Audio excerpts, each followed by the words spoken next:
நாடாளுமன்ற தேர்தல் சிறப்பு நேரம் இணைந்திருக்கின்றோம். இந்த நாடாளுமன்ற தேர்தல் முடிவுகள் வெளிவந்து கொண்டிருக்கின்றது. இது தொடர்பாக எங்களுடன் கலந்துரையாடலில் ஈடுபடுவதற்கு சட்டத்தரணி வைஷ்ணவி அவர்கள் வந்திருக்கின்றார். தேசிய மக்கள் சக்தி மிக அதிக அளவு வாக்கு வித்தியாசத்தில் வெற்றியடைகின்ற போக்கு தான் தற்பொழுது பார்க்கக்கூடியதாக இருக்கின்றது. இதனுடைய போக்கு என்பது அன்றகுமார திசாநாயக்க வெற்றியடைந்திருக்கின்றார். அந்த வெற்றிக்கு அவருக்கு நாடாளுமன்றத்தில் ஒரு பெரும்பான்மை தேவைப்படுகின்றது. அதற்காகத்தான் மக்கள் வாக்களிக்கிறார்களா? இந்த பொது தேர்தலினுடைய அடைவு மட்டமானது ஜனாதிபதி தேர்தலை தொடர்ந்து உடனடியாக இந்த பொது தேர்தலானது அறிவிக்கப்பட்டு நடைபெறுகின்றதாக ஒரு குறுகிய காலப்பகுதியில் நடைபெறுகின்றதாக இருக்கின்றது. ஜனாதிபதி தேர்தலை நாங்கள் எடுத்து பார்த்தோம் என்றால் அதனுடைய முடிவுகளில் சிங்கள மக்கள் அந்த ஊழலுக்கு எதிராகவும் தங்களுடைய அடிப்படை வாழ்வாதார பிரச்சனைக்காகவுமா அந்த ஆட்சியாளரை மாற்றியிருந்தார்கள். அதே மனநிலைதான் தற்பொழுதும் அந்த சிங்கள மக்கள் மனநிலையிலே காணப்படுகின்றது.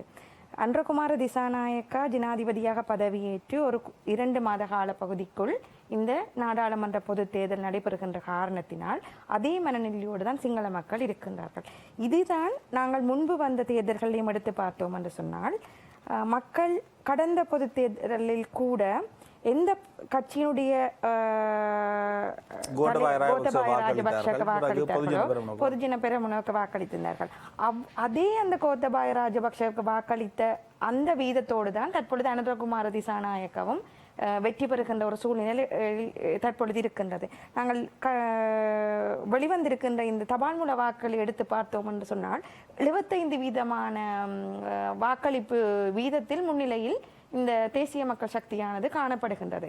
மக்கள் பாராளுமன்றத்துக்கு என்பிபி கட்சியை ஒரு பெரும்பான்மையுடைய அனுப்ப வேணும் என்றுதான் இந்த வாக்களிப்பினை செய்திருக்கிறார்கள் என்றுதான் நாங்கள் பார்க்க வேண்டும். ஏனென்று சொன்னால் ஊழல் அரசியல்வாதிகள்னால் நாட்டினுடைய பொருளாதாரமானது வங்குரோத்து நிலைக்கு போய்விட்டது என்பது தொடர்பில் தான் அன்றகுமார திசாநாயக்கவனுடைய கட்சிகளுடைய பிரச்சாரம் ஜனாதிபதி தேர்தலிலும் பொது தேர்தலிலும் காணப்பட்டிருந்தது.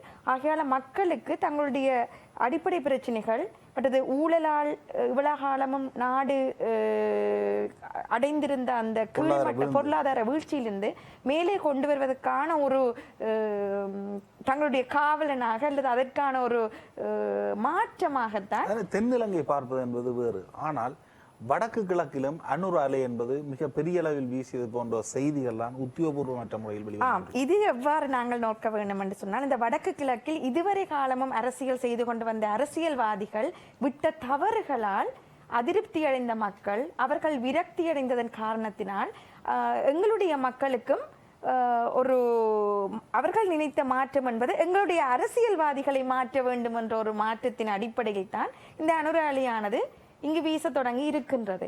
இப்பொழுது நாங்கள் இதை எவ்வாறு பார்க்கணும் என்று சொன்னால் அனுரகுமார திசாநாயக்கா என்பவர் மக்களுடன் ஒரு இலகுவான முறையில் அணுகக்கூடிய ஒருவராக இருக்கின்றார். மக்கள் தங்களில் ஒருவராக அவரை நினைக்கின்ற ஒரு கருத்து இருக்கின்றது. தற்பொழுது நாங்கள் கூறுவது ஒரு பிம்பம், அவ்வாறான ஒரு பிம்பம் ஏற்படுத்தப்படுகின்றது. ஆனால் தமிழ் மக்களினுடைய அரசியல் உரிமை பிரச்சனையாக இருக்கலாம், அல்லது காணாமலாக்கப்பட்ட பிரச்சனைகளாக இருக்கலாம், ஆனால் காணி விடுவிப்பாக இருக்கலாம், அல்லது பொருளாதார பிரச்சனைகளாக இருக்கலாம். இவ்வாறான பிரச்சனைகளுக்கு அவர் தீர்வை முன்வைப்பதாக கூட எந்த இடத்திலும் வாக்குறுதி அளிக்கவில்லை.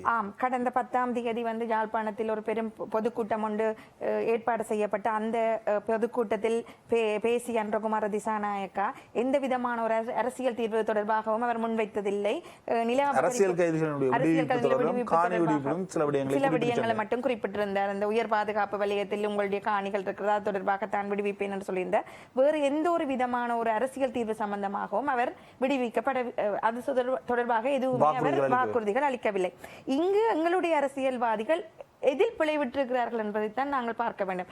எங்களுடைய அரசியல்வாதிகள் எங்களுடைய மக்களுக்கு அனுரகுமார திசாநாயக்கனுடைய கட்சி எவ்வாறு தெற்கில் பிரச்சாரம் செய்து மக்களிடையே ஒரு கருத்துருவாக்கத்தை ஏற்படுத்தி மாற்றத்தை கொண்டு வந்தார்களோ அவர்களுடைய அந்த பிரச்சாரத்தில் இருந்த விடயங்களினுடைய பாதகங்களை எங்களுடைய அரசியல்வாதிகள் எங்களுடைய மக்களுக்கு எடுத்து செல்வதற்கு தவறிவிட்டார்கள் என்றுதான் கூற வேண்டும். எங்களுடைய மக்கள் எங்களுடைய அரசியல்வாதிகள் சொல்வதை நம்புவதற்கு தயார் இல்லையா? அதுக்கும் ஒரு காரணமாக இருக்கிறது. ஏனெனில் கடந்த வருடங்கள் கடந்த தேர்தல்களில் நாங்கள் இதற்கு தீர்வு வரும், தீபாவளிக்கு தீர்வு வரும், தைப்பொங்கலுக்கு தீர்வு வரும் என்று சொல்லி எங்களுடைய மக்கள் விரக்தி அடைந்த ஒரு நிலைமைதான் காணப்பட்டிருந்தது. எங்களுடைய அரசியல்வாதிகளில் நாங்கள் இந்த தேர்தலில் எடுத்து பார்த்தோம் என்றால் ஒருவர் மேல் ஒருவர் சேறு பூசுவதிலும் இன்னொருவரை பற்றி அவர்களுக்கு இருக்கின்ற ஏதாவது தனிப்பட்ட விடயங்களை பொது வழியில் பகிர்வதும் சமூக வலைத்தளங்களின் ஊடாக தங்களுடைய ஆதரவாளர்களின் ஊடாக ஒருவரை ஒருவர் காழ்ப்புணர்ச்சி அடிப்படையிலே தேவையில்லாத பிரச்சாரங்களை செய்து தங்களுக்குள்ளேயே முரண்பட்டு கொண்டிருந்தார்கள். அடுத்ததாக இந்த கட்சிகளுக்கு ஏற்பட்ட பிளவுகள், எல்லோருமே ஏதோ ஒரு விதத்தில் அந்த கட்சிகளுக்குள் தங்களுக்குள் அந்த வேட்பு தெரவில்லை என்ற காரணத்தினால் இந்த சுயேட்சை குழுக்களை உருவாக்கி இருந்தார்கள். அதாவது சுயேட்சை குழுக்கள் எல்லாம் தாங்கள் வெற்றி பெற மாட்டோம் என்று தெரிந்தும் இந்த வாக்குகள் சிதறடிக்கப்பட்டிருந்தது. இதன் காரணமாக மக்களுக்கு இடையில ஒரு குழப்பம் இருந்தது. யாரை நாங்கள் தெரிவு செய்வது, யாருக்கு போய் நாங்கள் வாக்களிப்பது என்பது தொடர்பாக ஒரு குழப்பம் இருந்ததால பார்த்தீர்கள் என்று சொன்னால் யாழ்ப்பாண தேர்தல் மாவட்டத்தில் 30% வாக்குகள் மக்கள் வாக்களிக்க போகவில்லை. ஜனாதிபதி தேர்தலில் கூட இதை விட அதிக அளவிலான வாக்களிப்பு நடந்திருந்தது. ஜனாதிபதி ஒரு சிங்கள ஜனாதிபதியை தெரிவு செய்கிற தேர்தலில் கூட அதிக அளவிலான வாக்கை செலுத்தியிருந்த மக்கள் தங்களுடைய நாடாளுமன்றத்திற்கான ஒரு பிரதிநிதியை தெரிவு செய்வதற்கான தேர்தலில் சென்று வாக்களிப்பதில் அசமந்த போக்கு தான் காணப்பட்டது. இதுவரைக்கும் தமிழ் மக்களுடைய பிரதிநிதிகளாக இருந்தவர்கள் தமிழ் மக்களை உண்மையில் பிரதிநிதித்துவம் செய்யவில்லை என்பது இதற்கு ஒரு காரணமாக பார்க்க முடியுமா? இங்கு தமிழ் தேசியம் கலைத்துக் கொண்டிருக்கிற அனைவருமே உண்மையான தமிழ் தேசியவாதிகளாக இல்லாததால் வந்த பிரச்சனை தான் இன்றைக்கு தமிழ் மக்களுக்கு இடையிலே ஏற்பட்ட இந்த குழப்பத்திற்கான காரணம். அவர்கள் மக்களுக்கிடையிலே போய் தமிழ் தேசியத்திலிருந்து விலகி அல்லது தமிழ் தேசியமே பொய் என்ற ஒரு நிலை, தற்பொழுது தமிழ் தேசியம் பேசுகின்ற அரசியல்வாதிகள் பொய் என்ற அடிப்படையில் தமிழ் மக்கள் ஒரு முடிவை எடுப்பார்களாக இருந்தால் எவ்வாறு என்பிபியை எதன் அடிப்படையில் நம்புகின்றார்கள்? மக்கள் என்பிபியை எங்களுடைய மக்கள் கூட ஒரு பழைய வரலாறு, அதாவது அந்த வரலாற்றினை மறந்து என்பிபியின் ஊடாக தங்களுக்கும் ஒரு மாற்றம் பெறும் என்றுதான் நினைக்கின்றார்கள். நீங்கள் ஏற்கனவே கேட்ட கேள்வி போல அரசியல் தீர்வு சம்பந்தமாக எந்த ஒரு விடயத்தையும் வாக்குறுதியையும் கொடுக்காத ஒரு தேசிய மக்கள் சக்தியானது எவ்வாறு எங்களுடைய பிரச்சனைகளை அவர்கள் கையாள போகிறார்கள் என்றது தெரியாது. அவர்கள் இப்பொழுதுதான் புதிதாக ஆட்சிக்கு வந்திருக்கிறார்கள். ஆகையால் எங்களுக்கு அவர்களுடைய ஆட்சி எவ்வாறு அமைய போகும் என்றது எந்த விதமான நம்பிக்கையும் இல்லை. அவர்களுடைய அந்த பிம்பம், அதாவது படித்த கல்விமான்களை நாங்கள் அதற்குள் கொண்டு வந்திருக்கிறோம். நாங்கள் மிகவும் எளிமையான முறையில் மக்களை அணுகுகிறோம். எந்த விதமான ஆடம்பரமும் இல்லாமல், எந்த விதமான ஏனைய அமைச்சர்களோ மந்திரிகளோ இருந்த மாதிரியான சுகபோகங்களை அனுபவிக்காமல் நாங்கள் மிகவும் ஒரு எளிமையான முறையில் தான் எங்களுடைய ஆட்சி செல்ல போகின்றது என்பதனை அவர்கள் மக்களுக்கு முன் இதுவரை காலமும் காட்டி வந்திருக்கிறார்கள். அதைத்தான் எங்களுடைய மக்களும் நம்பி இருக்கிறார்கள். ஏனென்று சொன்னால் எங்களுடைய அரசியல்வாதிகள் தேர்தல் நேரங்களில் வருவார்கள். யாழ்ப்பாணத்துக்கோ கிளிநொச்சிக்கோ மட்டக்களப்பிற்கோ தேர்தல் முடிந்ததன் பிற்பாடு அவர்கள் கொழும்புக்கு போனார்கள் என்று சொன்னால் அவர்கள் அரசியல் செய்வது முழுவதுமே கொழும்பில் இருந்து தான் அரசியல் செய்வார்கள். மக்களை வந்து சந்திப்பதில்லை, மக்களோடு அவர்கள் கதைப்பதில்லை, மக்களுடைய பிரச்சனைகளை அவர்கள் கேட்பதில்லை. ஆகையால மக்களுக்கு இந்த அரசியல்வாதிகள் மீது வெறுப்பு ஏற்பட்டதன் காரணமாகத்தான் இந்த மக்களில் இந்த அரசியல்வாதிகள் சொல்வது எதையும் நம்புவதற்கும் தயாராக இல்லை. இவர்கள் கதைக்கின்ற தமிழ் தேசியத்தை பற்றின ஒரு புரிந்துணர்வை கூட மக்கள் ஏற்றுக்கொள்ள முடியாத ஒரு நிலைக்கு தள்ளப்பட்டிருக்கிறார். தமிழ் மக்கள் அரசியல்வாதிகளை மட்டும் நம்பவில்லையா, அல்லது தமிழ் மக்கள் இதுவரை காலமும் நம்பி வந்த அனைத்து கட்டமைப்புகளையும் நம்ப மறுக்கின்றார்களா? இது நல்ல ஒரு உதாரணம். நாங்கள் எங்களுடைய ஜனாதிபதி தேர்தலில் ஒரு பொதுக்கட்டமைப்பு உருவாக்கப்பட்டிருந்தது. அதுக்கு முதலும் 2 தடவைகளுக்கு மேல் இந்த பொதுக்கட்டமைப்புகள் உருவாக்கப்பட்டிருந்தது. இந்த பொதுக்கட்டமைப்புகளை நாங்கள் எடுத்து பார்த்தோம்னு சொன்னால் ஒவ்வொரு தடவையும் இந்த பொதுக்கட்டமைப்புகளில் ஒரே ஆட்கள் தான், ஆனால் புதிய பேர்கள் இருந்திருப்பார்கள், புதிய பேர்களில் இருந்திருப்பார்கள். அப்போ ஒரே நபர்கள் மீண்டும் மீண்டும் ஒவ்வொரு பொதுக்கட்டமைப்புகளை உருவாக்கும் பொழுது அவர்களால் அந்த பொதுக்கட்டமைப்புகளை ஒரு உறுதியானதாக கொண்டு செல்ல முடியாத நிலைமை ஏற்படும் என்றால் மக்களுக்கு எவ்வாறு அவர்கள் மேல் நம்பிக்கை வரும்? பொதுக்கட்டமைப்புகளை உருவாக்கியவர்கள் நீங்கள் பார்த்தீர்கள் என்று சொன்னால் இந்த பாராளுமன்ற தேர்தலுக்கு ஒரு கொஞ்ச நாளைக்கு முதல் மன்னிப்பு கேட்கிறார்கள். எங்களால் உருவாக்கப்பட்ட அந்த பொதுக்கட்டமைப்பினை எங்களால் தொடர்ச்சியாக கொண்டு செல்ல முடியாமல் போய்விட்டது, அதனால நாங்கள் மக்களிடம் மன்னிப்பு கேட்கிறோம், இந்த பொதுக்கட்டமைப்பு இத்துடன் நிறைவு பெற்று விடும் என்று சொன்னால் மக்களுக்குள்ள ஒரு குழப்பம் ஏற்படும் தானே. இந்த இவர்களின் செயற்பாடுகள் காரணமாக மக்களுக்கு ஏற்பட்ட நம்பிக்கையின்மை இன்றைக்கு நாங்கள் இந்த நிலைமையில வர்றதற்கு எங்களுடைய அரசியல்வாதிகளும் இந்த பொது கட்டமைப்புகளை உருவாக்கியவர்களும் ஒரு காரணமாகத்தான் சொல்ல வேண்டும். சமூகத்தில் சரியான கட்டமைப்புகள் கிடையாது, அரசியல்வாதிகளோ சிவில் தரப்புகளோ இல்லை என்பதுதான் இதற்கு இருக்கின்ற மிக பிரதானமான காரணம். ஏனென்று சொன்னால் இந்த அரசியல்வாதிகள் இல்லாட்டி அரசியலுக்கு இப்ப புதிதாக வருபவர்கள் என்றாலும் சரி, எல்லாரும் சொல்கின்ற விடயம் என்று சொன்னால் என்னை தெரிவு செய்யுங்கள், நான் பாராளுமன்றத்திற்கு போய் இன்னென்ன விதமான மாற்றங்களை கொண்டு வருவேன், இன்னென்ன விதமான மக்கள் நலன் திட்டங்களை கொண்டு வருவேன் என்றுதான் சொல்கின்றார்கள். கண்டிப்பா அவர்கள் பாராளுமன்றத்துக்கு போய்த்தான் இப்படியான கட்டமைப்புகளை உருவாக்க வேண்டுமென்றோ மக்கள் நல திட்டங்களை செயற்படுத்த வேண்டுமென்றோ அல்ல. அது பாராளுமன்றத்துக்கு போனால் ஒரு சிறப்புரிமை வரும். அந்த சிறப்புரிமை ஏதோ ஒரு விடயத்தில் அவர்களுக்கு பாதுகாப்பாக இருக்கலாம், பாராளுமன்றத்துக்குள் கதைக்கப்படுகின்ற விடயங்கள். ஆனால் மக்கள் நல திட்டங்களை செயற்படுத்துவதற்கோ சமூகம் சார்ந்த விடயங்களை செயற்படுத்துவதற்கோ அல்லது இவ்வாறான கட்டமைப்புகளை உருவாக்கி எங்கள் மக்களுக்கு இடையில் அந்த கருத்துருவாக்கங்களை கொண்டு போவதற்கோ நாங்கள் கட்டாயம் பாராளுமன்ற உறுப்பினராகத்தான் இருக்க வேண்டும் என்ற அவசியம் இல்லை. அப்ப இவர்கள் எல்லாவற்றையும் செய்யாமல் விட்டு விட்டார்கள். இந்த அரசியல்வாதிகள் கூட அவர்களுக்கு கிடைக்கப்படுகின்ற பன்முகப்படுத்தப்பட்ட நிதியிலே எவ்வகையான மக்கள் நல திட்டங்களை செய்கின்றார்கள் என்பது தொடர்பாக எந்த விதமான ஒரு வெளிப்படுத்து தன்மையும் மக்களிடம் கொண்டு வரப்படுவதில்லை. பன்முகப்படுத்த நிதியின் மூலமாக அவர்கள் ஏதாவது ஒரு கட்டமைப்பை உருவாக்கி கல்விக்கோ பொருளாதாரத்துக்கோ அல்லது சமூகம் சார்ந்த சேவைகளையோ இதுவரைக்கும் அவர்கள் செயற்படுத்தியது கிடையாது. இதெல்லாம் அவர்கள் செய்த தவறுகள்.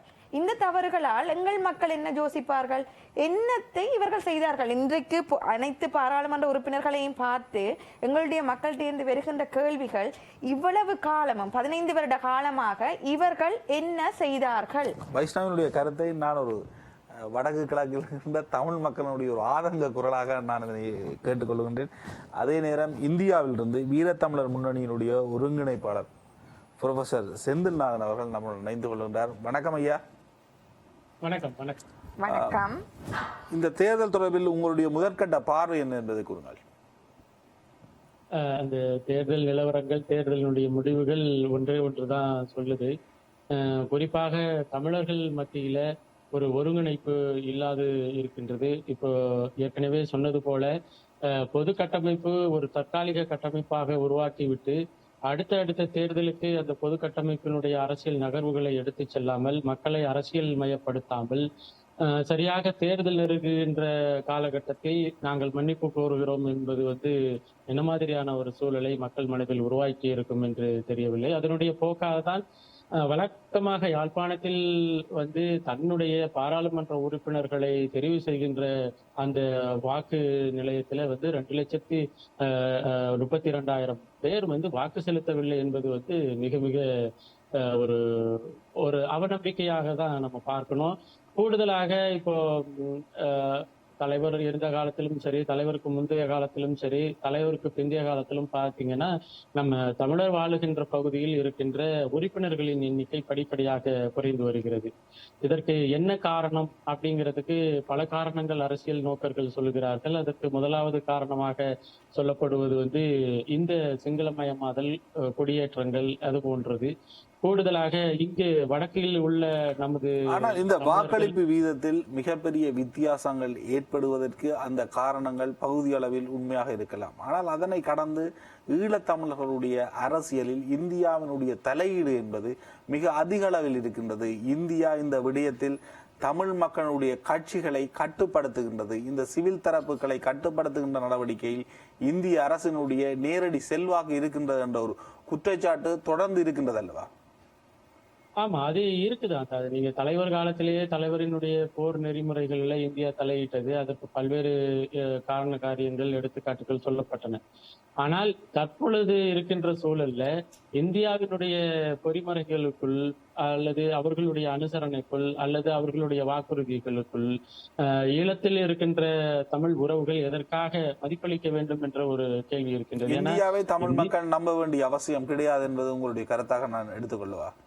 இல்ல, நீங்க ஏன்னா கடந்த கால வரலாறு அதைத்தான் சொல்கிறது. இந்தியா எப்பொழுதும் ஆளுகின்ற அல்லது அதிகார உயரத்தில் இருக்கின்றவர்களுக்கு அனுசரணையாக இருக்கின்றது. ஏன்னா இங்க இந்தியாவுமே இலங்கை மாதிரியான ஒரு சூழல் தான். இலங்கையில எப்படி பல்வேறு இன மக்கள் இருக்கின்றார்கள் என்பதன் அடிப்படையில நமது தமிழ் மக்கள் ஒரு தனித்த அடையாளத்தோடு அங்கு இருக்கிறார்களோ, அதே போல இந்தியா என்கின்ற ஒரு தேசிய இனத்திற்குள்ள பல்வேறு மொழிவழி தேசிய இனங்கள் இருக்கின்றது. இங்கேயும் பல்வேறு மொழிவழி தேசிய இனங்களினுடைய ஒரு சில இனங்களினுடைய உரிமை மறிக்கப்படுகிறது. எதற்கு எதிராக இந்தியாவுமே இருக்கின்றதுதான்.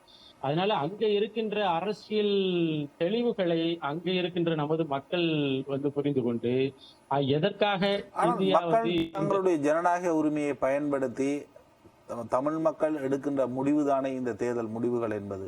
ஆகவே மக்கள் விரும்புகின்ற முடிவு என்பது தவறான ஒன்றாக நீங்க நினைக்கின்றீர்களா? இல்ல, மக்கள் விரும்புகின்ற முடிவுங்கிறது அங்கு வைக்கப்படுகின்ற ஆப்ஷன் இல்லையா, ஒரு நம்ம என்ன ஆப்ஷன் வைக்கிறோம் அப்படிங்கிறது இருக்குல்ல, என்ன மாற்றம். தமிழ் தேசியம் பேசுகின்ற பல கட்சிகள் இருக்கின்ற பொழுதும் தென்னிலங்கை சார்ந்த கட்சிகளுக்கான முக்கியத்துவம் அதிகரிக்கின்றது என்பதை தமிழ் கட்சிகள் பிழைவிடுகின்றார்கள் என்பதுதான் புரிதலாக இருக்க முடியும். அதான் நீங்க தமிழரசு கட்சியில் ஏற்பட்ட குளறுபடிகள், பிரிவினைகள், தமிழ் தேசியம் சார்ந்து இங்கு பல கட்சிகள் பல சுயேட்சை குழுக்கள் போட்டியிடுகின்றன. நீங்க ஒரு பொதுவான கட்டமைப்புக்குள் இருக்கின்ற ஒரு தேசிய சிந்தனை என்பது தனித்தனியான சிவில் அமைப்புகள் முன்னிறுத்துகின்ற தேசிய உணர்வுக்குள்ள வராது. ஒரு தமிழ் தேசியம் என்கின்ற ஒரு வரையறைங்கிறது ஒட்டுமொத்த மக்களுக்குமான தீர்வை முன்மொழிகின்ற திட்டங்களை கொண்ட ஒரு அமைப்பின் குழுவினுடைய சுய உணர்வை தான் நம்ம தேசியம்னு சொல்லுவோம். இப்ப நீங்க தமிழ் தேசியம் என்கின்ற ஒரு வரையறைக்குள்ள பல்வேறு சிவில் அமைப்புகள் இங்கு இருக்குன்னா, ஒவ்வொரு சிவில் அமைப்புகளுக்கும் தங்களுக்குள் ஒரு மெல்லிய ஒரு நுண்ணிய வேறுபாடுகளை தன்னகத்தை கொண்டிருக்கும். அப்ப எதை மக்கள் எடுத்துக்கொள்வது, எதை நிராகரிப்பது என்கின்ற ஒரு குழப்பம் இருக்கும்.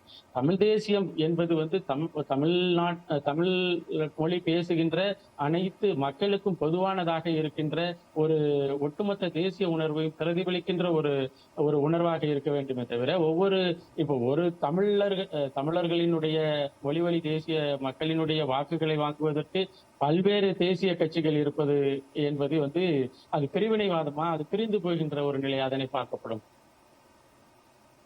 ஆனால் தமிழ் மக்களுடைய இந்த முடிவுக்கு அல்லது தமிழ் மக்களுக்கு பாதுகாப்பாக தமிழ்நாட்டில் இருக்கின்ற கட்சிகளினுடைய செயற்பாடுகள் தமிழ் மக்களுக்கு ஆரோக்கியமான விளைவை ஏற்படுத்துமா, அல்லது இந்தியாவினுடைய மத்திய அரசுக்கு எதிராக பேசுகின்ற பொழுது அது தமிழ் மக்களுக்கு இன்னும் ஒரு பாதகமான நிலைமையை உருவாக்குமா?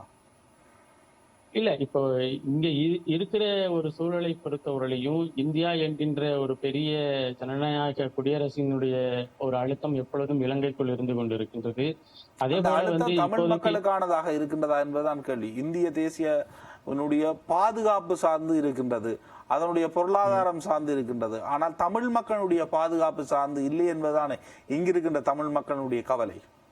ஆமா, அது தமிழ் மக்களினுடைய இப்ப இலங்கையில இருக்கின்ற ஒரு ஒரு ஒரு சக்தியின் மீது ஒரு பொதுவான முடிவை அந்நிய தேசங்கள் எடுக்கும் பொழுது இரண்டு சித்தாந்தங்களுடைய இரண்டு வெவ்வேறு மனப்பான்மையுடைய ஒரு மக்கள் வாழ்கின்ற இடம் இலங்கை.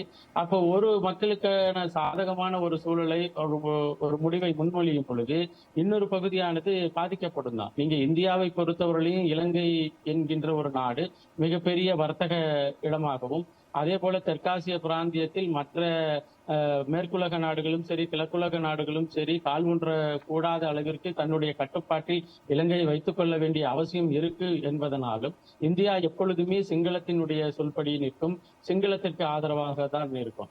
அப்படி இருக்கும்போது சிங்களத்திற்கு ஆதரவாகவும் சிங்களத்தினுடைய சொல்படியும் இருக்க வேண்டிய ஒரு அரசு பாராதரமாக நம்ம தமிழ் மக்களினுடைய அபிலாஷைகளுக்கு எதிராகத்தான் நிற்க வேண்டிய சூழல் வரும். அப்படிதான் கடந்த காலத்திலும் நின்று இருந்திருக்கின்றது. புரிந்து கொள்கின்றேன். உங்களுடைய கருத்தை இவ்வளவு நேரம் உங்களுடன் இணைந்து கருத்துக்களை பரிமாறியதுக்கு மிக நன்றிகள். மலையகத்திலும் தேசிய மக்கள் சக்திக்கான வாக்குகள் தான் மிக அதிகளவான வித்தியாசத்தில் கிடைக்கின்றது. ஒட்டுமொத்தமாக நாடு அன்னருடன் இருக்கின்றது போன்ற ஒரு தோரணையை இதுவரைக்கும் வெளிவந்த தேர்தல் முடிவுகள் வெளிப்படுத்துகின்றன. தற்போது வந்திருக்கின்ற தேர்தல் முடிவுகள் எல்லாம் தபால் மூலமான வாக்குக்குரிய முடிவுகளாக தொழிற்சங்கங்கள் எல்லாருமே அரச உத்தியோகத்தர்களுடைய வாக்குகள் தான் வந்திருக்கின்றது. ஆகையால இறுதி முடிவுகள் வரும் வரைக்கும் நாங்கள் நாடு அனுரவோடோ அல்லது யாரோடு என்றதை நாங்கள் இப்ப கூறுவதுன்றது பொருத்தமற்றதாக இருக்கும். ஆனால் இந்த இடத்துல தமிழ் தேசியத்தை முன்னிறுத்துறதன் அடிப்படையில் எங்களுடைய தமிழ் பிரதேசங்களுடைய வடக்கு கிழக்கினுடைய வாக்குகள் தமிழ் தேசியத்துக்கான வாக்குகளாகத்தான் இருக்க வேண்டும் அந்த முடிவுகள் என்றதுதான் எங்களுடைய எண்ணப்பாடும். அதே நேரம் வடக்கு கிழக்கு வாழ் தமிழ் மக்கள் மிகவும் தெளிவான முறையில தான் வாக்களித்திருப்பார்கள் என்பதையும் நாங்கள் நம்புகிறோம். நினைவில் ஆனால் தமிழ் மக்கள் தமிழ் தேசியத்திலிருந்து விலகிவிட்டார்கள் என்பதல்ல பொருள். இம்முறை வாக்களித்திருந்தால் கூட, வேறொரு கட்சிக்கு கிடைத்ததாக இருந்தால் கூட, தமிழ் மக்களை இதுவரைக்கும் தமிழ் அரசியல்வாதிகள் தமிழ் தேசியத்தின் பெயரால் ஏமாற்றி இருக்கின்றார்கள் என்பதுதான் விமர்சனமாக வரப்போகின்றது. அது அதாவது இந்த அரசியல் என்பது இவ்வளவு காலமும் மக்கள் மயப்படுத்தப்படாமல் இருந்ததன் விளைவுதான். தமிழ் அரசியல்வாதிகளின் மீது நம்பிக்கை இழந்த மக்கள் தான் இவ்வாறு ஒரு ஆகவே மிகப்பெரிய ஆளுமைகளின் பற்றாக்குறையில் தமிழ் இனம் இருக்கிறதா? அதாவது தமிழ் தேசிய அரசியல் செய்வதற்கு ஆளுமைகள் தான் தேவை என்றில்லை. அது தமிழ் தேசிய உணர்வு அவர்களுக்கு இருக்க வேண்டும். அவர்கள் அந்த தமிழ் தேசியம் என்றால் என்ன என்பதை அவர்கள் அறிந்து கொள்ள வேண்டுமே ஒழிய, அந்த உணர்வு தெரிந்த, உணர்வு புரிந்து கொள்ள கூடியவர் ஒரு ஆளுமையாக இருக்க வேண்டியதும் ஒரு கட்டாயம் அல்லவா? பாராளுமன்றத்துக்கு செல்வது என்பது, அங்கு பாராளுமன்றம் என்பது ஒரு சட்டவாக்கத்துறையாகத்தான் காணப்படுகின்றது. ஆனால் அந்த சட்டவாக்கத்துறைக்கு செல்கின்ற அத்தனை பேருமே அந்த சட்டவாக்கம் தொடர்பான அறிவு இருக்க வேண்டும் என்ற அவசியம் இல்லை. அதாவது எந்த சட்டவாக்கத்துக்கு ஏற்றால் போல் பேசக்கூடிய, அதற்கு கையாளக்கூடிய திறமை என்பது தேவை. அது நீங்கள் பார்த்தீர்கள் என்று சொன்னால், ஆரம்ப காலத்திலிருந்து இந்த தமிழ் மக்களுடைய அரசியலில் இவ்வாறான ஒரு பிம்பம் ஒன்று சட்டத்தரணிகளை உருவாக்கி கொண்டு வந்திருக்கின்றார்கள். ஆனால் நாங்கள் சிங்கள பிரதேசங்களில் எடுத்து பார்த்தோம் என்று சொன்னால் அவ்வாறு இல்லை. ஆகையால இப்ப குறிப்பாக சொல்ல போனால், ஒரு வினைத்திறன் உள்ளவர்கள் இருந்தார்கள் என்று சொன்னால் அவர்கள் தங்களுடைய தமிழ் மக்களுடைய நலன்களுக்காகவோ நல்ல திட்டங்களுக்காகவோ அல்லது தமிழ் தேசியத்துக்காகவோ தங்கள் துறை சார்ந்து அவர்கள் அந்த வினைத்திறனை பிரயோகிக்கலாம். ஆனால் தமிழ் ஆளுமைகள் என்று குறிப்பிடுகின்ற பொழுது சட்டத்துறை சார்ந்தவர்களோ அல்லது பொருளாதார நிபுணர்களோ அவ்வாறு கூறவில்லை. ஆளுமை என்பதை நிரூபிக்கக்கூடியவர்கள், மக்களினுடைய தலைவனாக முன்னிற்கக்கூடிய ஒருவராக அப்படிப்பட்டவர்கள் தமிழ் மக்களுக்கு இல்லாமல் இருக்கின்றார்கள். இவ்வாறான ஆளுமைகள் எவ்வாறு இருக்க வேண்டும் என்று சொன்னால், எங்களுடைய தமிழ் மக்களுடைய பிரச்சனை அரசியல் தீர்வு, நில அபகரிப்பு, பௌத்த மயமாக்கல், அரசியல் கைதிகளின் விடுவிப்பு, காணாமல் போனவர்களுடைய பிரச்சனை, இவ்வளவு விடயங்களுக்கு மக்களோடு மக்களாக மக்களோடு இணைந்து மக்கள் போராட்டங்களில் அவர்களோடு இணைந்து செயற்படக்கூடிய ஆளுமைகள் தான் தமிழ் மக்களுக்கு இன்றைய நிலைமையில் எங்களுக்கு தேவையாக இருக்கின்றது. நீங்கள் கேட்ட இந்த ஆளுமை என்பது தமிழ் மக்களை பாதுகாக்கின்றவர்களாகவும் தமிழ் மக்களுடைய உரிமைகளுக்காக குரல் கொடுப்பவர்களாகவும் இருக்கின்ற ஆளுமைகள் தான் எங்களுக்கு தேவையாக இருக்கின்றது. அவ்வாறான ஆளுமைகளைத்தான் நாங்கள் கண்டுபிடிக்க வேண்டும். ஏனெனில் எங்களுடைய பிரச்சனை உரிமை பிரச்சனை. ஆனால் மிக நீண்ட காலமாக இதே பிரச்சனைகளை நாம் பேசுகின்றோம். 2009 யுத்தம் முடிவடைந்தது. அதனை தொடர்ச்சியாக இந்த யுத்தம் சார்ந்த விடயங்களை பேசி வருகின்றோம். அதற்கு பின்னர் புதிய தலைமுறை ஒன்று வெளிக்கிட்டு இருக்கின்றது. அந்த புதிய தலைமுறைக்கு கல்வி தேவைப்படுகின்றது, தற்பொழுதைய வாழ்க்கை தேவைப்படுகின்றது, எதிர்காலம் ஒன்று தேவைப்படுகின்றது, அதற்கான பொருளாதார கட்டமைப்புகள், அதற்கான அனைத்து கட்டமைப்புகளும் தேவைப்படுகின்றது. மிக அதிக அளவில் புலம்பெயர்ந்து செல்கின்றார்கள். ஆகவே இந்த பிரச்சனைகளுடன் ஒப்பிடுகின்ற பொழுது புதிய ஒரு அரசியலும் தேவைப்படுகின்றது அல்லவா? நாங்கள் அரசியல் உரிமைகளை பற்றி கதைக்கின்ற பொழுது நாங்கள் பொருளாதாரம் தொடர்பாகவும் அபிவிருத்தி தொடர்பாகவும் எங்களுடைய மக்களுடைய கல்வி மற்றும் சமூகம் சார்ந்த விடயங்களையும் நாங்கள் கவனம் செலுத்தத்தான் வேண்டும். ஏனென்று சொன்னால், அரசியல்வாதிகள் என்று கூறப்படுபவர்கள் பாராளுமன்றத்தில் சென்று எங்களை பிரதிநிதித்துவப்படுத்துகின்றார்கள். ஆகையால பொது நிதியில் இருந்துதான் எல்லா மாவட்டங்களுக்கும் நிதி பங்களிப்புகள் செய்யப்படுகின்றது. ஆகையால எங்களுக்கான வளப்பங்கீடுகள் சமனான முறையில் இல்லாத சந்தர்ப்பங்களில் இந்த அரசியல்வாதிகள் அது தொடர்பான கேள்விகளை கேட்க வேண்டிய அவர்களுக்கு அதற்கான உரிமை இருக்கின்றது. அவர்கள் அதில் எல்லாம் தவறிவிடுகிறார்கள். கல்வி சம்பந்தமாகவோ அல்லது பொருளாதாரம் சம்பந்தமாகவோ வேலை வாய்ப்பு சம்பந்தமாகவோ எங்களுக்கான வளப்பங்கீடுகள் சமமற்ற முறையில் வருகின்ற பொழுது அது சம்பந்தமான கேள்விகளை கேட்க மறுத்துவிட்டு அவர்கள் அரசியல் உரிமைகளை பற்றி மட்டுமே மக்களிடையே கூறுகின்றார்கள். அது ஒரு 30 வருட காலத்துக்கு முன்பாக இருந்த அந்த தலைமுறை அதை நம்பிக்கொண்டிருந்தது. ஆனால் அதுக்கு பிறகு அந்த தலைமுறைக்கு பல தேவைப்பாடுகள் காணப்படுவதன் காரணமாகத்தான் தற்பொழுது ஏற்பட்டுகின்ற இந்த மாற்றம் என்ற மாய வலைக்குள் அவர்கள் அடித்து செல்லப்படக்கூடிய கூறுகின்ற அல்லது தேசிய மக்கள் சக்தி கூறுகின்ற விடயத்தில் ஊழல் ஒழிப்பு, நேர்மை, அரச சொத்துக்களின் வீண்பிரியம் என்பது பொதுவாக இந்த நாட்டில் இருக்கின்ற அனைத்து பிரஜைகளுக்கும் ஒரு நன்மையான விடயம் தானே? அதாவது இந்த ஊழல் ஒழிப்பு மற்றும் ஏனைய விடயங்கள் தொடர்பாக அவர்கள் சொல்லப்பட்டது எவ்வாறு இருக்கின்றதுன்னு சொன்னால், அது வடக்கு மக்களை அது எவ்வாறு தாக்கம் செலுத்தி இருக்கின்றது சொன்னால், ஒவ்வொரு அரச உத்தியோகங்களுக்கு அரச நிறுவனங்களுக்கு அவர்கள் செல்கின்ற பொழுது அல்லது வேறு ஒரு விடயங்கள் தொடர்பாக அவர்கள் கையாளுகின்ற பொழுது அங்கு அவர்களுக்கு ஏற்பட்டிருந்த பாதிப்புகள், இந்த மாற்றத்தை நோக்கி நிற்கின்றார்கள். அது மட்டும் இல்லாமல் இந்த தேசிய மக்கள் சக்தி என்பது தங்களை காட்டிக்கொள்கிற பிம்பமானது வடக்கு கிழக்கு மக்களுக்கும் தமிழ் சிங்கள முஸ்லிம் மக்கள் எல்லாருக்குமே தாங்கள் ஒரே விதமான ஒரு தீர்வைத்தான் கொடுப்போம் என்று சொல்லியும் தாங்கள் எல்லாரையுமே அரவணைத்து தான் செல்ல போகிறோம் என்ற மாதிரியான ஒரு பிம்பத்தை தான் அவர்கள் உருவாக்கி வைத்திருக்கிறார்கள். அது எங்களுக்கு போக போகத்தான் அது பாதகத்தன்மையை புரிந்து கொள்ளக்கூடியதாக இருக்கும். ஆனால் தேசிய மக்கள் சக்தி கூறுகின்ற பல்வேறு கருத்துக்களில் இந்த அரசியல் உரிமை பிரச்சனைக்கான தீர்வு அல்லது யுத்தம் தொடர்பிலான பாதிப்புகளுக்கு தீர்வு, இராணுவமயமாக்கலுக்கான தீர்வுகள் இல்லாமல் இருக்க முடியும். ஆனால் வடக்கில் தற்பொழுது ஒரு சுயேட்சை குழுவாக போட்டியிட்டு மிகப்பெரிய அளவில் பேசப்படுகின்ற ஒரு சுயேட்சை குழு கூட இந்த ஊழலுக்கு எதிராக ஒரு பிரச்சாரத்தை முன்வைத்துத்தான் மிகப்பெரிய பேசு பொருளை உருவாக்கியது.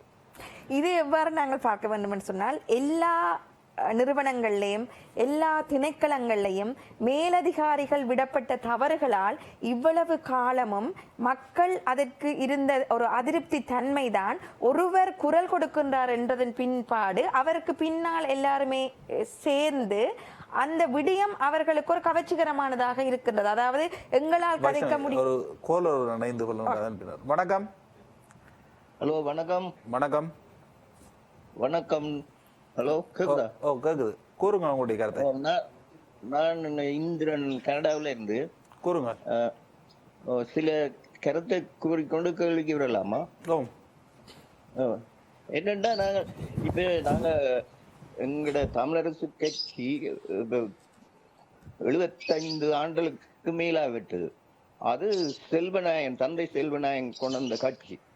அவர் கொண்டு வந்த அரசியல் என்னென்றா, தமிழ் பேசும் மக்கள், தமிழ் மொழியை தாய்மொழியாக கொண்ட மக்களுக்காகத்தான் அவர் அரசியல் உரிமைக்காக போராடினார். அந்த நேரம் முஸ்லிம் இஸ்லாம் மதமோ தமிழ் மதமோ முஸ்லிம் மக்களுக்கு கட்சி இருக்கவில்லை. அப்படி இல்லை.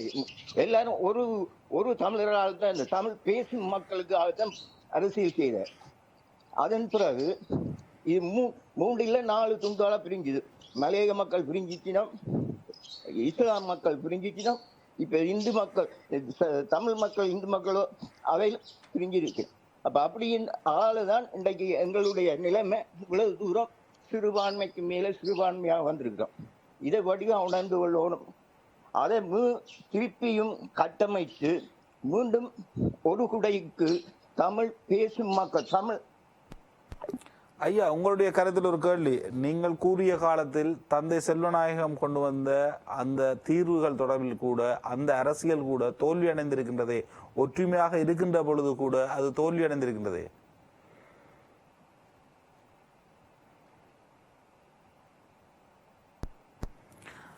நீங்க கூறுங்க. இல்லை, அவருடைய கருத்து என்பது தந்தை செல்வநாயகம் கொண்டு வருகின்ற பொழுது ஒரு ஒற்றுமை நிலை ஒன்று இருந்தது. அதன் பின்தான் முஸ்லிம் மக்கள் பிரிந்து சென்றார்கள், மலைய மக்கள் பிரிந்து சென்றார் போன்ற ஒரு கருத்தை அவர் முன்வைத்திருந்தார். ஆனால் அந்த நேரத்தில் தந்தை செல்வநாயகம் கொண்டு வந்த தீர்வு என்பது கூட தோல்வியடைந்த தீர்வாகத்தான் இருக்கின்றது. அவர் ஒரு தமிழ் தேசிய நிலைப்பாட்டை முன்வைத்தவராக மட்டுமே இருக்கின்றார், தவிர அவரால் எந்த தீர்வுகளையும் பெற்றுக் கொடுக்க முடியவில்லை அல்லவா? தமிழ் தேசியம் சம்பந்தமான விடயம் குறிப்பிடப்பட்ட சிறிது காலத்திலேயே தந்தை செல்வநாயகம் அவர்கள் கட்சி 49 ஆரம்பித்தார், அவர் இறந்து விட்டார். அதன் பின்னர் அந்த தமிழ் தேசியம் சம்பந்தமான இதுகளை அதுக்கு பின் வந்தவர்கள் தான் அதை எடுத்து சென்றிருந்தார்கள். அதை நாங்கள் பார்த்தோம்னு சொன்னால் அதற்கு பிறகும் பல கட்சிகள் அதுக்குலேருந்து பிரிந்து சென்றிருந்தார்கள். ஆனால் அவர் ஒரு சமஷ்டி கோரிக்கைக்காக ஒரு கட்சியை உருவாக்கினார். ஆனால் அவர் செய்து கொண்ட ஒப்பந்தங்கள் என்பது சமஷ்டியை விட மிக குறைந்தனவாக இருந்தது. ஆகவே தமிழ் மக்களுக்கு ஒரு கொள்கை நிலைப்பாட்டை ஒரு கட்சி முன்வைத்ததன் பின்னர் வேறொரு நிலைப்பாட்டுக்கு அரசாங்கத்துடன் ஒப்பந்தங்களுக்கு செல்வது போன்ற ஒரு நிலைப்பாட்டை எடுத்தது என்பது தந்தை செல்வநாயகத்தினுடைய காலத்தில் இருந்திருக்கிறதல்ல. இப்ப எல்லாருமே ஒரு அரசாங்கத்தோடு போய் பேச்சுவார்த்தைகள் செய்யும் பொழுது ஏதாவது ஒன்றினை பெற்றுக்கொள்ள வேண்டும் என்ற அடிப்படையில சமரசங்களைத்தான் செய்து கொள்ள முனைந்திருக்கிறார்கள். யாருமே இதுதான் வேண்டும் என்ற கொள்கை அடிப்படையில் இருக்கவில்லை. அரசியல் செய்தவர்கள் போராட்டங்கள் செய்யும் பொழுது நாங்கள் இதுதான் வேணும் என்று சொல்லி இருக்கின்றோம். அதே நிலைமைதான் தற்பொழுது மாறி வந்திருக்கின்றது. எப்படி என்று சொன்னால், இந்த சமஷ்டி என்றதை தற்பொழுது பேசிக் கொண்டிருக்கின்றவர்கள் அந்த சமஷ்டி என்றால் என்ன, சமஷ்டிக்குரிய பண்புகள் என்ன, அந்த சமஷ்டி தமிழர்களுக்கு எப்படியான ஒரு தீர்வை பெற வேண்டும் என்ற எந்த விதமான ஒரு தெளிவான விளக்கத்தையும் வைக்கவில்லை. சமஷ்டி குணாம்சம் கொண்டதா, பெயர் பலகை இல்லாதா, அதுலயே பல்வேறு சமஷ்டி என்றதுக்கு அவர்கள் பெயர் சமஷ்டி, ஆனால் அதுக்கு என்ன விதமான பண்புகள் இருக்க வேண்டும், என்ன விதமான குணாம்சங்களை கொண்டதான சமஷ்டி தான் தமிழர்களுக்கு தேவை என்று சொல்லி யாருமே எந்த விதமான வரைவிலக்கணமும் கொடுக்கவில்லை. ஏனெனில் அவர்கள் காலத்துக்கு காலம் தமிழ் மக்களுடைய உரிமைகளையும் கொள்கைகளையும் பேரம் பேசி சமரசம் செய்வார்கள் என்பதுதான் இந்த அரசியல்வாதிகளுடைய போக்கு காட்டுகின்றது எங்களுக்கு. அந்த அடிப்படையில் தான் அதற்கான வரையறைகள் இல்லாமல் அரசியல் செய்வது. அதுக்கு அவர்கள் சொல்வார்கள் அமெரிக்காவில் சமஷ்டிக்கு பண்புகள் இல்லை, இந்தியாவில் சமஷ்டிக்கு பண்புகள் இல்லை, சுவிஸில் இல்லை, ஆகையால நாங்களும் சமஷ்டிக்கு பண்புகள் என்ன என்று சொல்லி வரைவிலக்கணம் கொடுக்கப்பட முடியாதுன்னு சொல்லி. அப்படி இல்லை. நீங்க கூறுவதை பார்த்தா நேரடியாக தமிழரசு கட்சி மீது ஒரு குற்றச்சாட்டு. அப்படி இல்லை. தமிழரசு கட்சியினுடைய கடந்த கால அரசியல் என்பது நேரடியாக இப்படிப்பட்ட ஒரு அரசியல். போராட்ட காலத்தில் இதுதான் எங்களுக்கான தீர்வு, இதுதான் எங்களுக்கான உரிமை என்பது தொடர்பில் எங்களுக்கு தெளிவான விளக்கம் இருந்தது. எங்களுக்கு நாங்கள் அதை வரைவிலக்கணப்படுத்தி இருந்தோம், ஒரு நிலைப்பாடு இருந்தது. ஆனால் தற்பொழுது அவ்வாறு இல்லாமல் எப்படியும் நாங்கள் அதற்கான ஒரு உருவத்தை கொடுக்கலாம் என்ற எண்ணப்பாடானது எங்களுடைய எதிர்கால சந்ததியை நாங்கள் ஆபத்தில் விட்டு செல்வதாக இருக்கும். நாங்கள் தலைமுறைகளுக்கு இதுதான் எங்களுடைய கொள்கைகள், உரிமைகள் என்று கடத்த வேண்டும் என்று சொன்னால் இதுதான் என்பதில் நாங்கள் எப்பவும் உறுதியாக இருக்க வேண்டும். ஏனெனில் எங்களுடைய எதிர்காலத்தில் கூட நாங்கள் 30 வருடத்துக்கு இடையில் கேட்ட ஒரு தீர்வு பெறலாம் தானே, 100 வருடத்துக்கு பிறகு கூட பெறலாம் தானே. அப்ப எப்படி நாங்கள் இப்ப இருக்கின்ற தலைவர்கள் இதுதான் எங்களுடைய எதிர்கால தலைமுறைக்கும் இல்லாட்டி எங்களுடைய தமிழ் இனத்திற்குமான தீர்வு என்று சொல்லி நாங்கள் கூற முடியாது தானே. புரிந்து கொள்கிறேன். வணக்கம். வணக்கம். நீங்களும் தொலைபேசியினூடாக இணைந்து கொள்ள முடியும். வணக்கம். வணக்கம், கூறுங்க. நான் மணிவண்ணன் கேட்கிறேன், அமெரிக்காவில இருந்து. சொல்லுங்கள். ஒப்பாரும் மிக்காரும் இல்ல தலைவரால் உருவாக்கப்பட்ட தமிழ் தேசிய கூட்டமைப்பு அது உருவாக்கப்பட்ட காலத்திலிருந்து எங்களுக்காக பேசியதில்லை. இன்றைக்கு வரையும் தமிழர் பிரதிநிதிகள் என்று சொல்லி ஒரு ஆளை அரசியல்ல நிப்பாட்டிட்டு அவருக்கு சப்போர்ட் பண்ண இல்லை. இவர் செய்தது எல்லாமே பார் லைசன்ஸ் எடுக்கிறதுக்கு பாராளுமன்றத்துக்கு போனத. பார் லைசன்ஸ் எடுக்கிறதுக்கு போக தேவையில்லை. இதால நாங்கள் என்ன செய்தோம்டா, எங்களோட ஃப்ரெண்ட்ஸ் எல்லாருக்கும் நாங்கள் சொன்னது, எங்களோட துரோகிகளை விட எங்களோட எதிரி பரவாயில்லை. ஆனபடியா நீங்க எங்களோட எதிரிக்கே ஓட்டு போட்டுருங்கோ. துரோகிகளுக்கு ஒரு செருப்படியா இருக்கும். எதிரி ஓகே தன்னை மக்கள் தெரிவு செய்திடணும், தான் ஏதாவது ஒரு தீர்வு கொடுக்கணும், ரெண்டாவது யோசிக்கிறதுக்கு ஒரு சந்தர்ப்பம் இருக்குது. ஆனா எங்களோட இன துரோகிகள் அவங்கள மீண்டும் மீண்டும் நாங்க தெரிவு தமிழ் தேசியத்தை பேசி பலர் இருந்தார்கள் இந்த முறை தேர்தல் களத்தில். அனைவரும் துரோகிகளா? எல்லாருமே துரோகிகள். இவர்கள் அனைவரும் துரோகிகளாக நீங்கள் கட்டமைக்க முனைகின்றீர்கள். ஆனால் மற்ற தரப்பை எவ்வாறு நீங்கள் எதிரி அவருக்கு வாக்களிக்க முடியும் என்று கூறுகின்றீர்கள்? அவர்கள் துரோகம் செய்யவில்லையா? அவர்கள் தமிழ் மக்களை அழிக்கவில்லையா? அழிப்பதற்கு துணை நிற்கவில்லையா?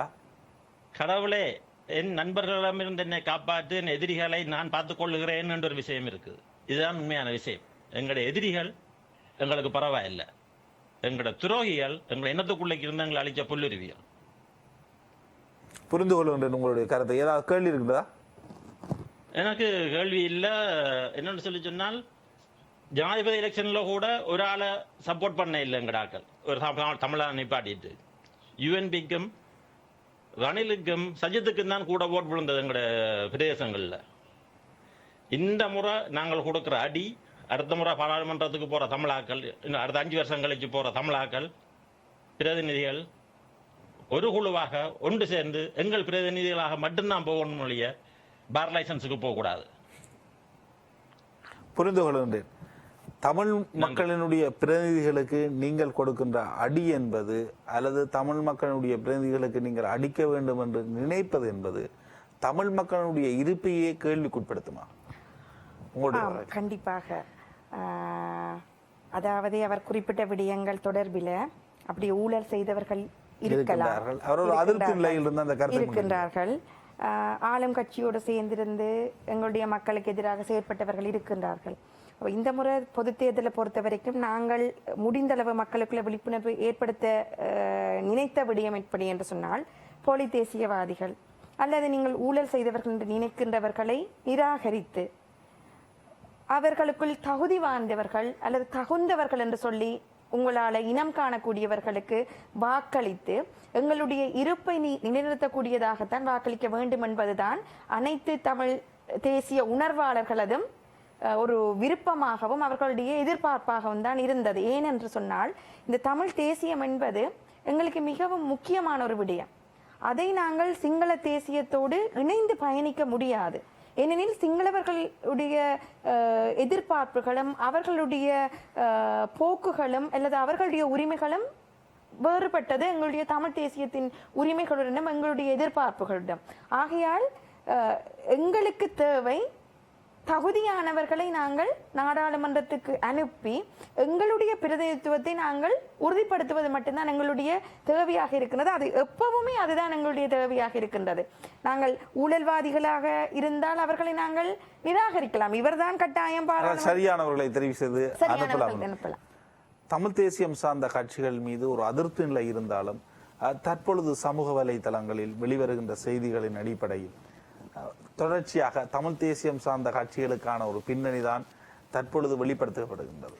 ஆம், இந்த தேர்தல் முடிவுகளின் அடிப்படையில் நாங்கள் என்னத்தை பார்க்கின்றோம் என்று சொன்னால், தமிழ் தேசிய கட்சிகளை சேர்ந்த ஆதரவாளர்கள் தற்பொழுது தங்களுக்கிடையே இருந்த வேற்றுமைகளை மறந்து, அதாவது இன்னொரு சிங்கள தேசிய கட்சிக்குரிய வாக்குகள் எண்ணிக்கை கூடுகின்றது அல்லது தமிழ் தேசியம் சாராத சுயேட்சை குழுக்களுக்குரிய வாக்குகள் கூடுகின்றது என்றதை அறிந்து கொண்டதன் பிற்பாடு அவர்கள் ஒன்றிணைவதற்கான ஒரு நிலைமைதான் வருகின்ற அரசியல்வாதிகளுக்கு மிகப்பெரிய ஒரு அழுத்தங்கள் உருவாக்கப்படுகின்றது. அவர்களுக்கு இது ஒரு ஆபத்தான கட்டத்தில் இருக்கின்றது என்பதை அவர்கள் புரிந்து கொள்ளுகின்றார்கள். அதுதான் இந்த தேர்தல் தபால் மூல வாக்களிப்புகளாக இருந்தால் கூட எல்லாருடைய மனநிலைமையும் சமூக வலைத்தளங்களை பொறுத்த வரைக்கும் தமிழ் தேசியம் அற்றுப்போய் விட்டதா, தாங்கள் தவறளித்து விட்டோமா, அல்லது மக்களுக்கு தாங்கள் எந்த விதமான ஒரு தெளிவையும் கொடுக்காமல் விட்டோமா என்ற ஒரு பதட்ட நிலைமை அவர்களுக்கிடையே உருவாகிறதை காணக்கூடியதாக இருக்கின்றது. தொலைபேசியில் ஒரு இணைந்திருக்கின்றார். வணக்கம். வணக்கம். நான் கனடாவிலிருந்து கிருஷ்ணர் அழைக்கிறேன். கூறுங்க. உண்மையாக இந்த தேர்தல் முடிவுகள் ஒரு தமிழனாக தமிழ் தேசியம் இல்ல தமிழ் மக்களுக்கு ஒரு உரிமை என்ற ரீதியில ஒரு சர்வதேச பூகோள அரசியலை அது கூடாக இந்த தேர்தலை பார்க்கும் பொழுது ஒரு சிங்கள தேசம் எப்பவுமே மேற்குலகத்துக்கு எதிரான சக்திகள்கிட்ட ஒரு பலமான சக்திகள்கிட்ட பாராளுமன்ற அரசியல் ஜனாதிபதி கூடாக வரும் பொழுது 3-2 பெரும்பான்மை நோக்கி பயணிக்கிறது ஒரு ஆரோக்கியமான சக்தியா இருக்கிறது. ஏனென்று சொன்னால், இந்த சர்வதேச அழுத்தங்களுக்கு விட்டு கொடுக்காத தரப்பு இருக்கும் பொழுதுதான் அந்த சர்வதேச முரண்களுக்கு கூடாக எங்களுக்கு ஒரு சாதகமான முடிவு வரும். அதே நேரத்தில் இந்த தேர்தல் முடிவுன்றது யாழ் மாவட்டத்தை பொறுத்தளவில் முதல் தரமாக சிங்கள தேசிய கட்சி ஒரு பெரும்பான்மை வாக்கள் எடுக்கக்கூடிய ஒரு சூழ்நிலை வந்திருக்கிறது. பெரும்பான்மையான போன சாசனத்தை கூடிய ஒரு சூழ்நிலை. முத்தியோபூர்வ தேர்தல் முடிவுகள் வெளியாகவில்லை. அது உண்மை.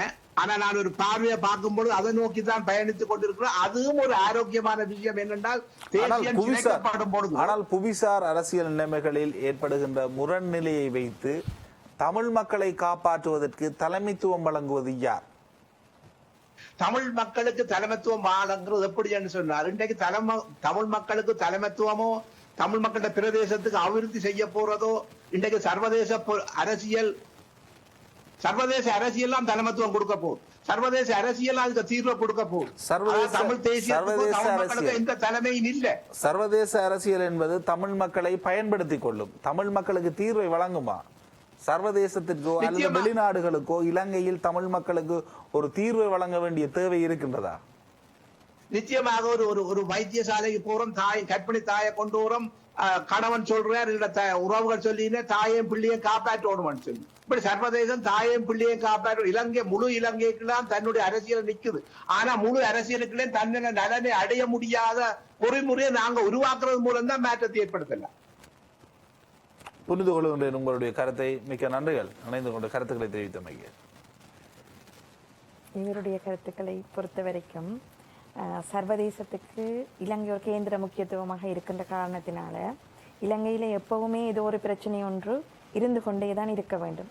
அது தமிழர்களுக்கும் சிங்களவர்களுக்கும் இடையிலான இந்த இனப்பிரச்சனை என்பது சர்வதேசத்துக்கு ஒரு சதுரங்க காய் மாதிரியாக இருக்கின்றதா, ஒரு கருவியாக அவர்கள் பயன்படுத்திக் கொள்வதாக இருப்பதால என்றைக்குமே சர்வதேசம் தமிழ் மக்களுக்கான ஒரு தீர்வினை தமிழ் மக்கள் எதிர்பார்க்கின்ற முறையில கொடுப்பதற்கு முன்வர போறது அல்ல. தீர்வு தருகிற மாதிரி தருவார்கள், ஆனால் திருப்பி அதை பறித்துக் கொள்வார்கள். தமிழ் மக்களை எப்பொழுதுமே ஒரு தங்களுடைய தேவைக்காக பயன்படுத்துகின்றார்கள். அப்படி இல்லை என்றால் இதுவரைக்கும் தமிழ் மக்களுடைய பாதிப்புகளுக்கு ஏதாவது ஒன்றுக்கு ஒரு சரியான தீர்வை முன்வைத்திருக்கலாம். இதுவரைக்கும் எந்த ஒரு மேற்குலக நாடாக இருக்கலாம் அல்லது இந்தியாவாக இருக்கலாம், யாருமே தமிழ் மக்கள் விரும்புகின்ற தீர்வை முன்வைப்பதற்கு தயாரற்றவர்களாகத்தான் இருக்கின்றார்கள். அதனை கடந்து தற்பொழுது இந்த தேர்தல் முடிவுகளின் பின்னர் ஒரு நிறைவேற்று அதிகாரம் கொண்ட ஜனாதிபதி ஒருவராக இருக்கின்றார் அன்றகுமார திசாநாயக்க. அதே கட்சிக்கு மீண்டும் 3/2 பெரும்பான்மை கிடைக்குமாக இருந்தால் அது மிகவும் ஜனநாயகத்துக்கு விரோதமானதாக அமையாதா? 2019 கோட்டபாய வெற்றி அடைந்தார். அவருடைய கட்சிக்கு 3/2 பெரும்பான்மை கிடைத்தது. அவர் எடுத்த முடிவுகள் அனைத்தையும் சட்டமாக மாற்றினார். ஆனால் இடையில் ஒரு அறகலைய போராட்டத்தின் மூலம் அது சாத்தியப்பட்டது. ஆனால் மீண்டும் ஜேவிபியினை அல்லது என்பிபியினை அவ்வாறு வெளியேற்ற முடியுமா? இவர்கள் தாங்கள் நினைக்கின்ற அனைத்தையும் சட்டமாக மாற்ற நினைத்தால் 3/2 பெரும்பான்மை அதற்கு உதவும். ஆகவே ஜனநாயக ரீதியில் எதிர்க்கட்சிகள் பலவீனமாக இருக்கின்ற பொழுது அரசாங்கம் எடுக்கின்ற அனைத்து முடிவுகளும் ஒருநிலைப்பட்டதாக இருக்கு.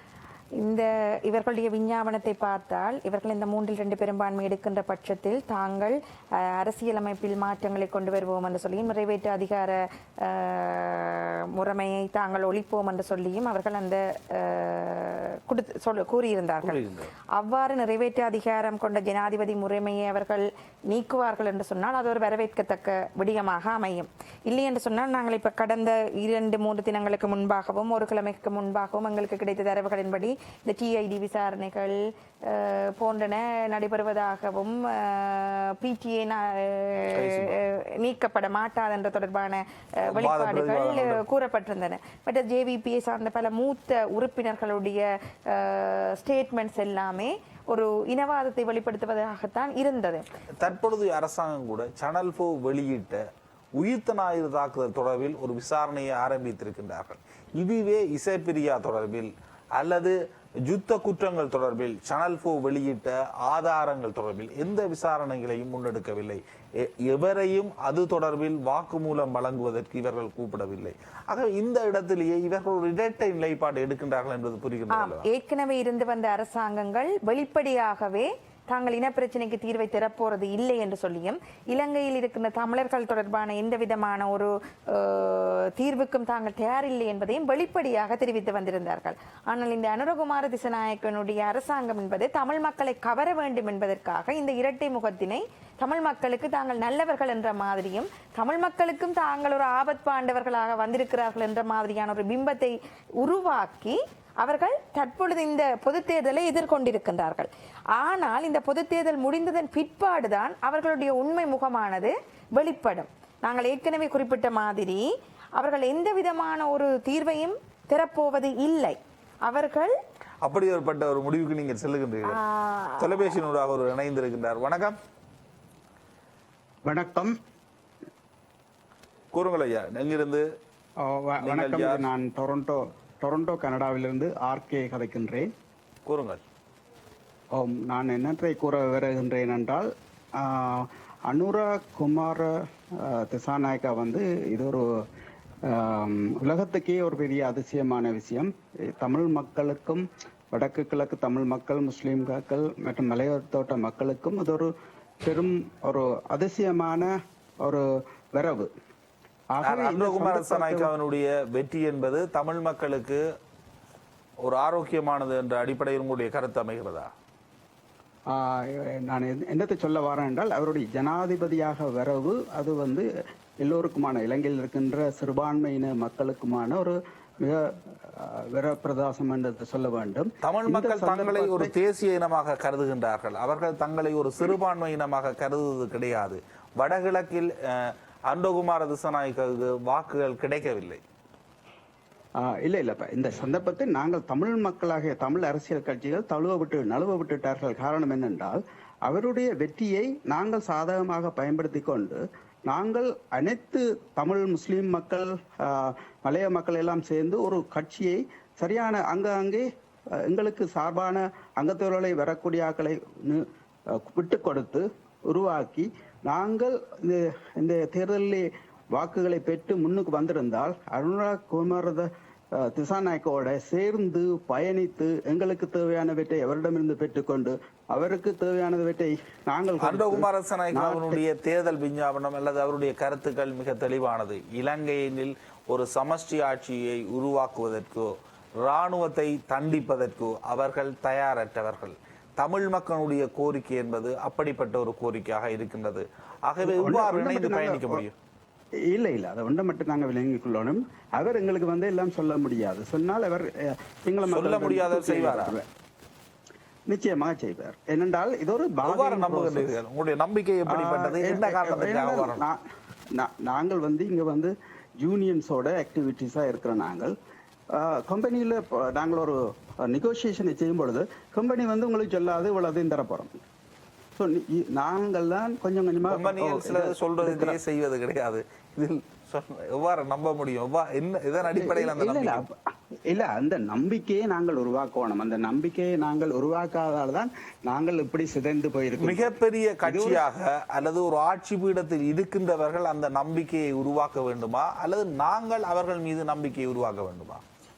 இந்த அரசியல் கட்சிகள் உருவாக்கி இருக்கணும். மக்களை இப்ப சிசையெழுப்பி எல்லாம் உதிர்ந்து போயிருக்கிறார்கள், வெறுப்பை ஊட்டி விட்டார்கள். ஆகவே இந்த வெறுப்பில் இருந்து நாங்கள் மக்களை கட்டி எழுப்ப வேணுமா இருந்தால் எல்லாரும் ஒன்று சேர்ந்து உங்களுடைய கருத்தின்படி அனுரகுமார திசாநாயக்கவுடன் இணைந்து பயணித்து அதனூடாக எதனையும் பெற்றுக்கொள்ள வேண்டும், ஒரு இணக்க அரசியலை மேற்கொள்ள வேண்டும் என்பது உங்களுடைய கருத்து. புரிந்து கொள்வது அதுதான் முக்கியமான விடயம். என்னென்றால் மக்கள் சிதைந்து போனார். சிங்கள பேரினவாதம் என்றுதான் இங்கு கூறப்படுகின்றது. அதனுடைய அர்த்தம் என்பது தமிழ் மக்கள் தங்களுடைய நிலத்தில் வாழ முடியாதவர்களாக ஆக்குகின்றது. இதுதான் இன்றும் அது தொடர்கின்றது இங்கு. ஆனால் நீங்கள் நாங்க இந்த பேரினவாத கதைகளை தள்ளி வைக்க வேண்டும். இங்கிருந்து கொண்டுதான் நான் பேசுகின்றேன்.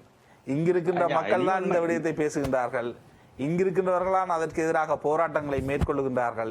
இந்த மக்களுக்கு தெரியாதா தங்களுடைய பிரச்சனைக்கு எவ்வாறு தீர்வை பெற்றுக்கொள்ள வேண்டும் என்று? என்னென்றால் இந்த மக்களை அவர்களுக்கு மொழி பிரச்சனை இருக்கின்றது. பகுதியிலிருந்து மற்ற பகுதிகளுக்கு போய் வரக்கூடிய சந்தர்ப்பங்களை இந்த அரசியல்வாதிகள் கெடுத்து வச்சிருக்கிறார்கள், பயமூட்டி வச்சிருக்கின்றார்கள்.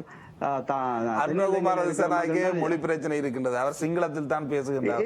கனடாவில் இருக்கின்ற உங்களுக்கு எவ்வாறு புரிந்து கொள்ளக்கூடியதாக இருக்கின்றது? நீங்கள் சிங்களத்தில் நான் சொல்றேன் மக்களை பற்றி. மக்கள் இதனாலதான் இந்த புரிந்து கொள்கின்ற தன்மையை இல்லாம பட்டு கொண்டிருக்கின்றது. இந்த அரசியல்வாதிகள் சொல்றதை மட்டும் நாங்கள் கேட்டுக்கொண்டு போறோம்.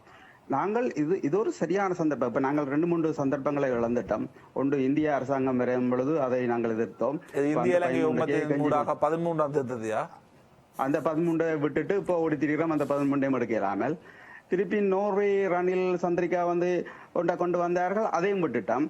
அப்ப நாங்கள் என்னென்றாலும் கொஞ்சம் கொஞ்சமா தான் எடுத்துக்கொண்டு போகலாம். உடனடியாகவே நாங்கள் உச்சத்துக்கு போகலாம். தமிழ் மக்களுடைய விருப்பம் என்பது வேறொன்றாக இருக்கின்றது அல்லவா? தமிழ் மக்கள் நிரந்தரமான ஒரு தீர்வை எதிர்பார்க்கின்றனர், குறைந்தபட்ச தீர்வை எதிர்பார்க்கவில்லை. மிக பெரும்பான்மையானவர்கள் தற்பொழுது மஹிந்த ராஜபக்சவை ஆதரிக்கின்றவர்களும் தென்னிலங்கையில் இருக்கின்றார்கள். ஆனால் அனுரகுமார திசாநாயக்கவை ஆதரிக்கின்றவர்களால் மிக பெரும்பான்மையாக இருக்கின்றார்கள். ஆகவே பெரும்பான்மை மக்களுடைய முடிவு என்பது ஒரு இறுதி தீர்வாக ஒரு தீர்வை பெற்றுக்கொள்ள வேண்டும்.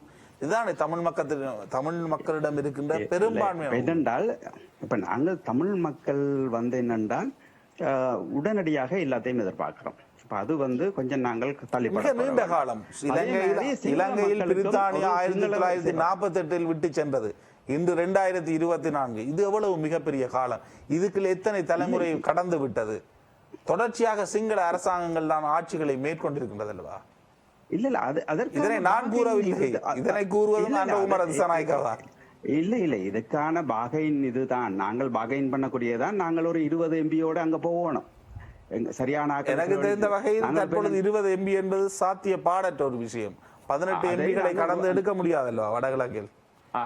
இல்ல நாங்கள் வடக்கு கிழக்கு மலையகம் எல்லா முஸ்லிம் மக்கள் எல்லாரையும் சேர்த்து கொண்டு ஒரு அணியாக போனால்தான் எல்லாரும் பாதிக்கப்பட்டாக்கள் தானே. நாங்கள் முஸ்லிம் மக்கள் முஸ்லிம் பாதிக்கப்படைய என்று சொல்லல, தமிழாக்கள் நாங்கள் பாதிக்கப்படையில, இல்லாட்டி மலைநாட்டில் இருக்கிறார்கள் பாதிக்கப்பட இல்லை என்று சொல்வதற்கு இல்லை. ஆகவே இது ஒரு சந்தர்ப்பம் எங்களுக்கு ஏற்பட்டது.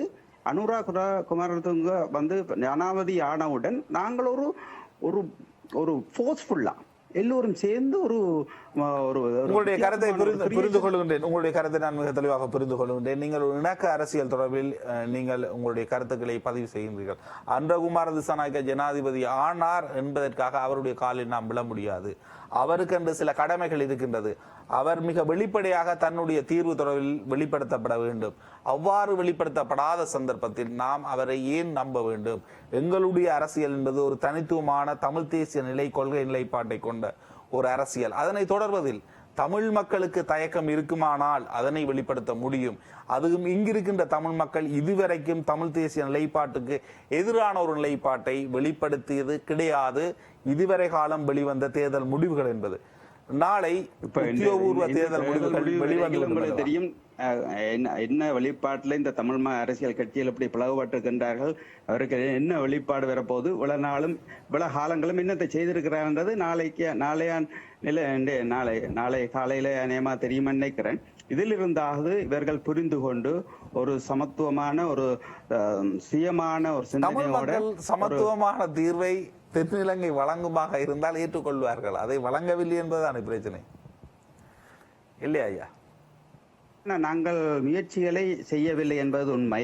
தமிழ் மக்கள் நீண்ட காலமாக அரசியலையும் இந்த ஊடகங்களையும் வரதில் வச்சுக்கொண்டு தண்டையில அதுக்கான ஆயத்தங்களை எங்களுடைய அதற்காக எல்லா தமிழ் மக்களும் போன் பண்ணி பேச முடியாதல்வா? ஊடகங்கள்லாம் செய்திகளை வெளியிட எங்களுடைய கட்சிகள் செய்யவில்லை. எங்களுக்காக அங்கத்துவம் வைக்கின்ற அவர்களைத்தான் நான் குறை சொல்லுகின்றேன். மக்கள் இதில் புரிந்து கொள்கின்ற இறுதியாக உங்களிடம் ஏதாவது கேள்விகள் இருக்கின்றதா?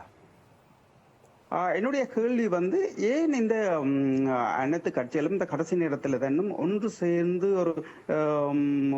ஒரு ஒரு குடைக்கும் கீழே வர முடியாத சூழ்நிலை? உங்களுடைய கேள்வியை புரிந்து கொள்கின்றேன். நன்றி, வணக்கம் ஐயா. தமிழ் தேசியம் சார்ந்து இயங்குகின்ற கட்சிகள் அல்லது தமிழ் கட்சிகள் ஏன் ஒற்றுமைப்பட முடியாமல் இருக்கிறார்கள்? இவர்களுக்கு உண்மையாக தமிழ் தேசிய நிலைப்பாடு இருந்தால் ஒற்றுமைப்பட முடியும் தானே என்பதுதான் அவருடைய கேள்வியாக இருக்கு. அதுக்கு முதல் இவருடைய இணக்கரசியல் தொடர்பில் நான் ஒரு இதை கூற விரும்புகிறேன் சொன்னால், தமிழர்கள் ஒரு தேசிய இனம். எங்களுக்கு எங்களுடைய அரசியல் தீர்வு என்பது ஒரு மிக முக்கியமான விடயம். அது ஒரு உரிமை சம்பந்தப்பட்ட விடயம். அந்த உரிமை சம்பந்தப்பட்ட விடயத்தில் நாங்கள் சமரசம் செய்கிறது முடியாது. அது ஒரு நீண்ட கால பிரச்சனை.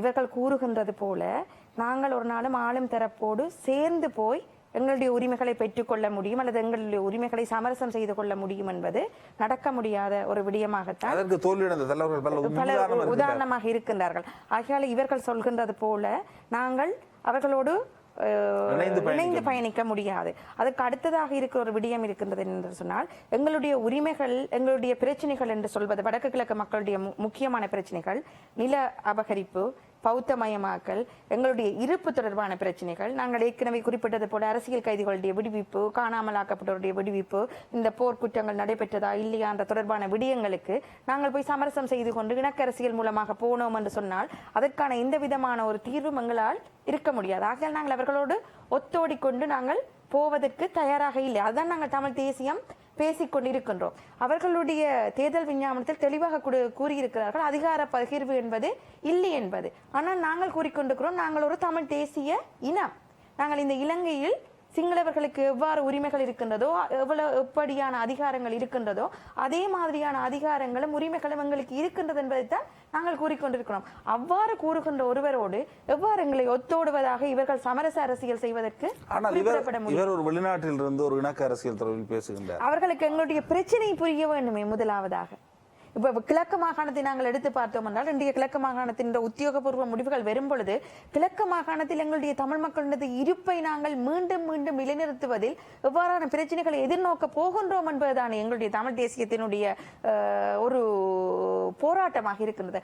ஆகையால் நாங்கள் இங்கே நடக்குகின்ற நில அபகரிப்பு, பௌத்தமயமாக்கல், ஏனைய பிரச்சனைகளுக்காக நாங்கள் போராடுகின்ற பொழுதுதான் எங்களை சர்வதேசம் திரும்பி பார்க்கும். இல்லை நாங்கள் என்பிபி கட்சிக்கு வாக்களித்து விட்டு அவர்கள் இந்த ஜூனியன்ல வேலை வாய்ப்படுத்தி தருவார்கள் என்று சொல்லி போட்டு அவ்வாறான நம்பிக்கைகளுக்காக தற்பொழுது வாக்களித்திருக்கிற இந்த தபால் மூல வாக்களிப்பினுடைய அரச உத்தியோகத்தர்கள் போன்றவர்களோடு சேர்ந்து ஒத்தோடி கொண்டிருந்தோம் என்றால் சர்வதேசம் அவங்களை திரும்பி பார்க்க போவதில்லை, இந்தியா அவங்களை திரும்பி பார்க்க போவதில்லை, சிங்கள தேசம் அவங்களை திரும்பி பார்க்க போவதில்லை.